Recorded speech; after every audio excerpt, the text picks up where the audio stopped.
Hello, everyone, and welcome to a special video on the High Value Writing channel. I'm Erin Lebax, and today I'm joined by Scottie Spurzem, the English language coach. I've invited her because so many of you have told me, Erin, sometimes I get nervous about my writing. Scottie works with people about their speaking and has a great way for us to manage our nerves in those situations. So welcome, Scottie. Hi, thank you. I'm glad to be here. And I wanted to offer some tips that work for anybody in any circumstance. As you said, I work with, ESL speakers, but I find that this works for myself as well. So Yeah.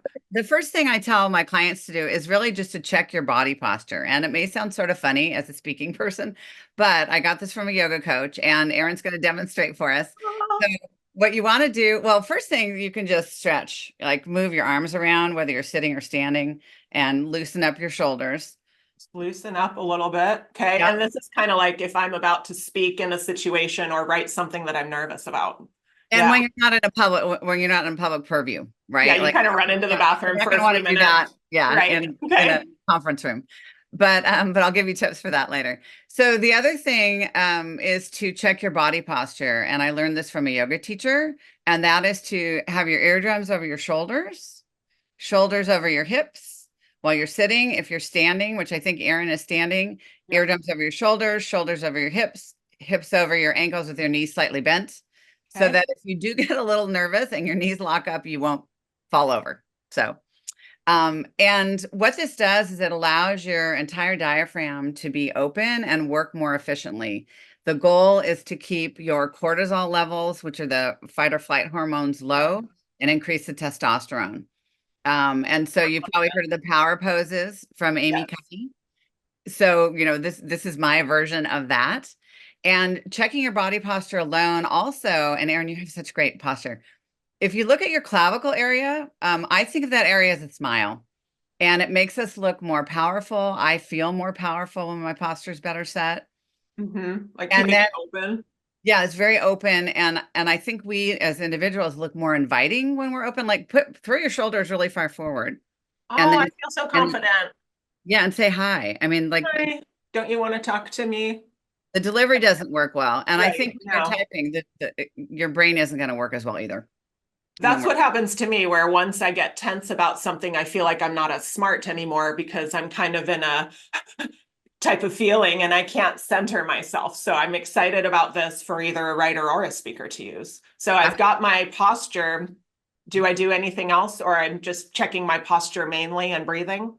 checking your posture mainly, then there's a quick breathing exercise I'll walk you through. The Cool. other thing I like to do, and when we're in a Zoom call, anybody can do it, is put my feet flat on the floor and barefoot whenever possible, because it really makes me feel grounded. Like this is exactly where I am. I'm not anywhere else. So my brain doesn't start to go to how are people going to react Yes. to what I say? Yeah. It's going to, keep me sort of here. I like this center line, of your body.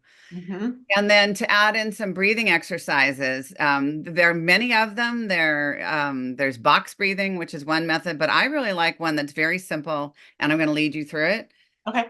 It's not super deep breathing; it's just mindful breathing. And so I want you to breathe in for a count of three, and I'll prompt you through your nose, and then out for a count of three with your mouth, and we'll do it 3 times. Okay. Very simply, in and out. Again, in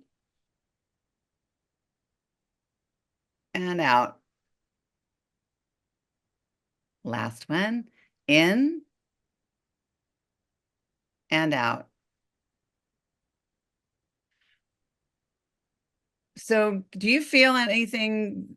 Does anything feel different in your body? I actually do feel different, honestly. And sometimes I'll say, when I'm nervous, Erin, you should breathe. And I'll say, oh, that won't help. But it just did help me. It totally helps. I think it was good because I was centered over my breathing. And then I breathed and I fought off the urge to breathe out my air really fast. And I think all of that slowness did give me access to kind of where are my thoughts. And I can really think more about my email or what I want to say in a meeting if I've done that. Yeah, I find it very settling. And I actually feel so, again, thinking about your diaphragm being this cylinder, right, that works in every direction. I Mm-hmm. feel a real settling in my pelvic floor, which just feels very comfortable. Uh-huh. And also, when your diaphragm is working properly, you can think clearly in every language, any language, whether it's English, Spanish, or biotech. Yeah, Um, right. Jargon, yeah, even if your anything. audience is Yeah, different. yeah. And I find that, I've been caught in situations where I'm either asked to suddenly talk about something on a Zoom call or in person, or Mhm. I've got to respond very quickly to a very difficult email. And if my emotions start to run away with me, I always go right to checking my body posture and doing this quick breathing exercise. Uh, You can practice with it and build it up to 4 or 6 or 10 seconds. But the beauty of this is that you can also do it stealthily when you're in a big group situation. okay. So you're called, Aaron, can you please come up to the podium and address this crowd of 500 for a minute? You Oh, get a yeah, shout out. sure. Yeah. Right. So if you are checking your body posture while you're walking to the podium and do this breathing very stealthily, right? You can do it in and out of your nose without anybody even knowing.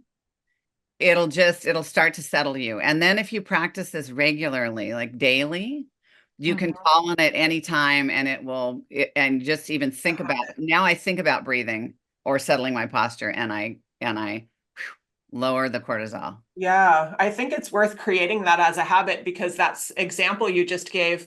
When someone asks me to come up to the front, the first thing I do is start trying to memorize what I want to say when I get there, which is not really the best thing because then my energy is nervous. And Mhm. so the idea of settling our energy first. And I love that idea. Like everything we talk about with writing, folks, like leading with who, what, or using visual verbs, it's about habits. And so if we develop this habit for any time we're nervous speaking or writing, anytime we receive an email that feels rude, anytime there's conflict, we can just lean on this before we do our answer, whether it's written or spoken. So thank you, Scottie, for sharing these tips with us. Did you want to add anything else Well, on how this has been for your coachees or yeah, anything else? I will. And even for my life, honestly, because I've had a lot of back problems. So for all of you younger listeners out there, checking your body posture regularly is a huge benefit for you for all of your life. So I look at these as really as life skills. Mm-hmm. And many of my clients they'll feel like a deer in the headlights when they have to, I don't know, go into a store and do something really In complicated. English. Yeah, Or be in a business meeting. Or if you're headed into maybe you're a project manager and you're headed into a new project with a new team that you're right. not really comfortable with yet. Some people will get really nervous and and I get great feedback all the time that practicing these breathing exercises and practicing the body posture really lowers the anxiety for a lot of Yeah, people. And the best part is it offers clarity of thought. So you don't right. have this knee-jerk reaction to I hate you because you just put me down in a meeting. It's Right. like We can control ourselves better, kind of. yeah, and it's usually not about Right. you. That's the thing. When something negative happens, it's usually not about you. So Right. Yeah, great. Well, I'm going to use this when I'm speaking in Spanish too, because I get nervous when I'm using a new language as well. So thank you, Scottie. I hope everyone will try this out next time you have a nervous making, writing, or speaking situation. And we'll certainly have Scottie on again to share more tips. Thank you. thank you. Hi there, me again.